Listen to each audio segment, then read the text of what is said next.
Meanwhile, India has issued fresh guidelines for international travelers as the Omicron variant triggers global alarm. It has issued a list of at-risk countries, keeping in mind the evolving situation.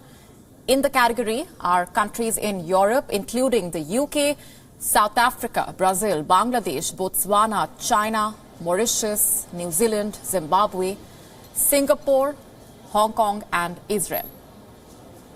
As per the updated guidelines issued by the Ministry of Health and Family Welfare, all international passengers must submit a self-declaration form, including details of their last 14 days of travel before coming to India. The details must be uploaded on the Air Suvidha portal. The guidelines come into effect from the 1st of December. The rules vary for those coming from the at-risk countries. Passengers coming from these countries must undergo RT-PCR tests upon arrival. Those who test negative will have to undergo a 7-day quarantine. Positive samples will be sent to the designated labs for genomic testing. Authorities are following a 3-step strategy of testing, screening and contact tracing. The government is also likely to review its decision to resume international flights from the 16th of December.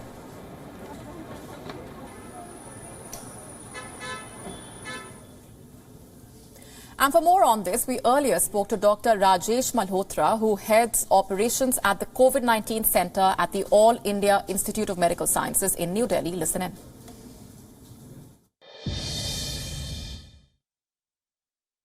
It is very difficult to say at this point of time that Omicron is more dangerous than Delta because we have very few cases.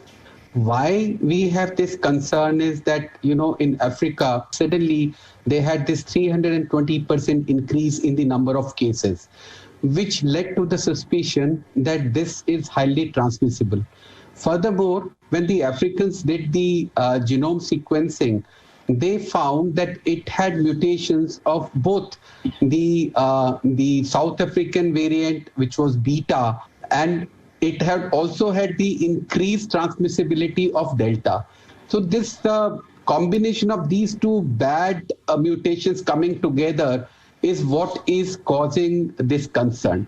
On the other hand, the Delta caused a pandemic when the population was largely unvaccinated. From the earlier symptoms. But a lot of reports coming out of South Africa suggest that, the coryza or the sore throat or running nose or those symptoms are lesser. Those who are vaccinated are presenting mainly with a lot of body ache, fatigue and headache. And those who are not vaccinated, they are the people who are landing with more serious infections. So they are usually young males. And they are largely those who are not vaccinated.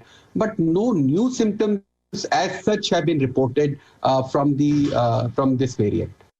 Obviously, the cases, the countries from where these cases are reported, we have to be very stringent about their entry, even if they are, for example, you don't completely prohibit their entry, they have to be quarantined and tested.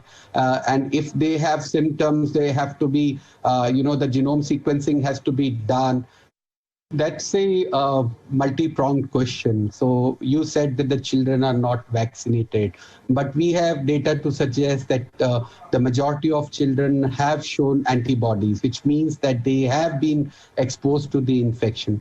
So I think the question here is not the children who have not been formally vaccinated or the efficacy of vaccine. The question here is whether the strain, when it is introduced, is able to escape the immunity provided by Indian vaccines locally as well as the infection. So, the immune system is different from person to person. And it's only, like I said, till we have more data, we have more correlation between the epidemiological and the clinical data, means people becoming positive, but now it's also said that a large number of Omicron variant afflicted people may be asymptomatic. WION now available in your country. Download the app now. Get all the news on the move.